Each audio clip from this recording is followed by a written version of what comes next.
Hi everybody, I'm Jim Rohn. I was just going over our latest issue of our new magazine called The Achiever. I want to thank you for taking the time to spend just a few minutes with me today. I have a very interesting subject. I call it 5 Simple Steps to Go from Average to Fortune. I've been asked to give it in many places for corporations and companies, and now I have the opportunity to share it with you. It's a pretty big subject for someone like me. For my life started out rather modestly, up in farm country in Idaho where I was raised. I grew up in this little community of some 4,000 or 5,000 people, and went to high school, graduated, went to college for a year and a half, and then I quit, decided I was smart enough, and got me a job to see if I couldn't make all of my ambitions come true.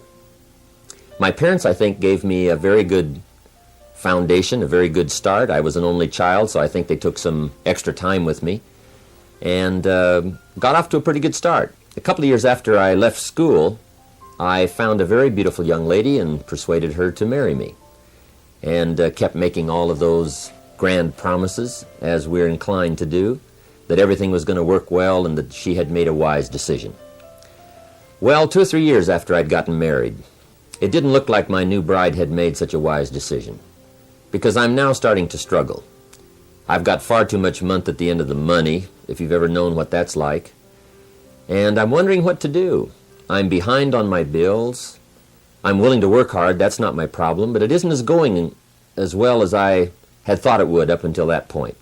I'm struggling, and I'm wondering what to do. Should I go back to school and get some more education? I didn't have any capital to start a business, so all these questions were going through my mind at a time when I needed some answers, how to really become successful and how to turn my life around. Well, at age 25, good fortune came my way. And sometimes it's a little difficult to describe good fortune. Why do unique things happen to you when they do? Part of that's a mystery to me. I really don't know. One of my friends says, well, things don't just happen. They happen just. And maybe that's it. I really don't know. But my good fortune was, at age 25, I met a very remarkable man. His name was Mr. Shoaff, Mr. Earl Shoaff. And he's the gentleman who gave me those last final answers that I had been looking for up until that time.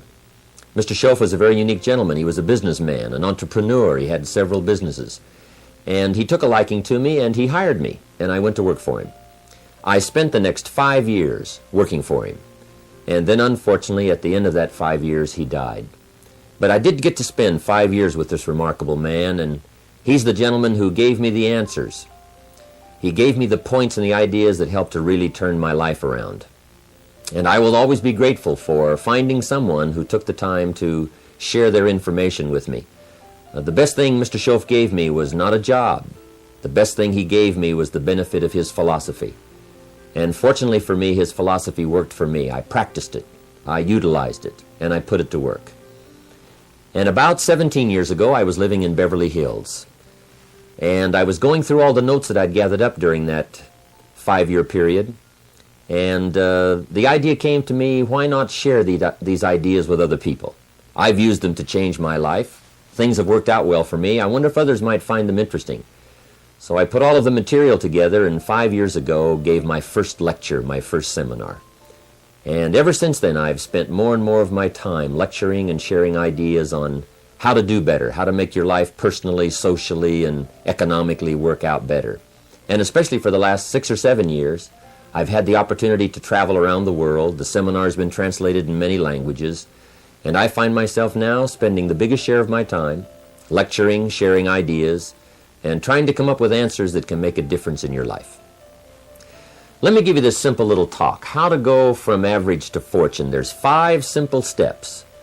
You might like to make a note of them. Here's the first one. Get serious. That's number 1. I don't know any substitute for that. You've really got to get serious. You don't have to be grim, but you must be serious. I know a guy that's got a half a dozen jokes keeping him from becoming wealthy. He's not known as rich. He's known as a joker, which I guess is okay if that's the kind of life you want to live. But it really isn't the best way to live. To go from average to fortune, you must get serious. And you must get serious about two very important things. Number one is setting your goals and where you want to go. Designing the next 5, the next 10 years is so vitally important. What do you want to do economically? Where do you want to go? What do you want to be? What would you like to have? What would you like to share? How much would you like to earn? How far would you like to go? Those are some major questions to ask. And for that all to work out like you want it to for the next 5 or 10 years, in my personal opinion, you've got to get serious. Then you have to get serious about another important subject. And that important subject is called personal development. Personal development is striving hard to become the kind of person that you want to be. And to become the kind of person you want to be, you've got to work at it. 10 years from now, you will surely become someone. The big question is, who? What are you becoming? And if you go to work on it now, sure enough, in a very short period of time, you can take on a new direction to become the kind of person you want to be. There's a very important question to ask, and the question is, 10 years from now, you will surely arrive. And the question is, where? So to answer the question of where you want to arrive and the kind of person you want to be, you've got to get serious. So that's point number one. To make your life worthwhile and unique, to go from average to fortune, you've got to get serious. Now, the second point is, get smart. To make your life work out worthwhile, you've got to have some ideas. You've got to have the information. So you've got to be smart. In fact, in this decade, you must be much smarter than you were in the last decade. You've got to read the books. You've got to come up with the information. When I have a chance to talk to the high school kids, that's the theme of my talk. Get smart. There's nothing worse than being stupid. And if you will read the books, learn from your experiences, do all the things that you possibly can to get the information, sure enough, you'll be wiser this year than you were last year. And I've got a few techniques that I teach in my seminar on how to get smarter, keeping a journal, going to the lectures, going to the seminars, listening to the sermons, picking up ideas from other people. You just must keep up this steady process of learning. Never cease your quest for knowledge. And that's one of the key points to go from average to fortune. Get smart. Now here's number 3. You've got to get going. All of the things that you've learned will not do you that much good if you don't put it into an action plan. You've got to get going. In my management and leadership seminar, we teach game plans, how to put all the good things that you've learned into action. Economic action, social action, personal action. How to make the changes and how to actually do the work, how to actually function. Get going, that's the key. Some people are ever learning, but they don't put it into action. They don't really take the action. It's like the man who keeps bringing materials to the building site and never builds anything. He keeps bringing in the sand and the gravel and the windows and the doors and the roofing material, and he just stacks up all these supplies, but he never builds anything. See, if you do that long enough, fairly soon they'll come and take you away. You've got to do something with what you've learned. You've got to take action. You've got to get going. So that's one of the most important things to learn, how to design your days, how to design your weeks, how to design the months, so that you take the proper action to get the proper return that you're looking for, whether it's economic or personal. Get going. It's a major key. Now here's number 4. You must get excited. And not just the false enthusiasm of just pure positive thinking. You've got to get excited over some very basic things. One is, get excited over your ability to make yourself do the necessary things. Because discipline is major step 1 toward personal progress. And anytime a person wishes to, they can make major changes in their life, personally and socially and financially. It doesn't ever have to be the same after today. No telling what you could do today if you really wish to. The act of murder is a clear indication that a person in one drastic act can forever change the course of their life. It just happens to be in the negative direction. What I would ask you to do, starting today, is get excited about committing an act that's positive, an act that's constructive, to make the changes in your life that you want made, and to go the direction that you want to go. So that's number 4, get excited. Get excited about your potential. Human capacity is usually never the problem. Little children can learn several languages. We can learn to do the most incredible things. All we need to do is take the time to do it. So it's not a matter of capacity. It's a matter of judgment. It's a matter of excitement. It's a matter of will. And it's a matter of wanting to bad enough. So it's pretty exciting to know that any day you wish, you can change your life.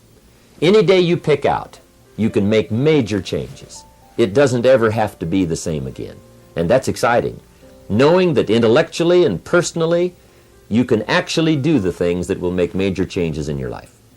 That's number 4. Here's number 5. Number 5 is get away.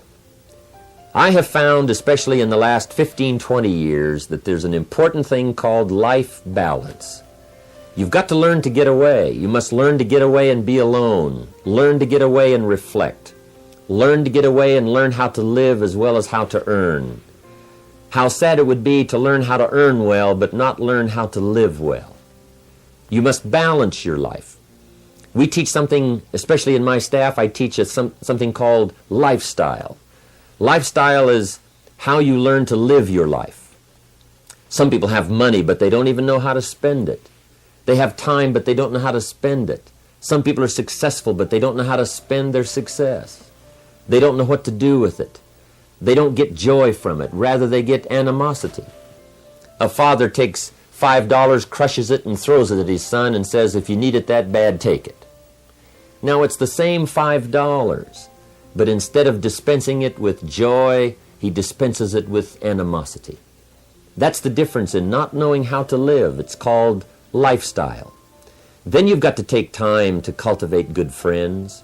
You've got to take time to be with your family.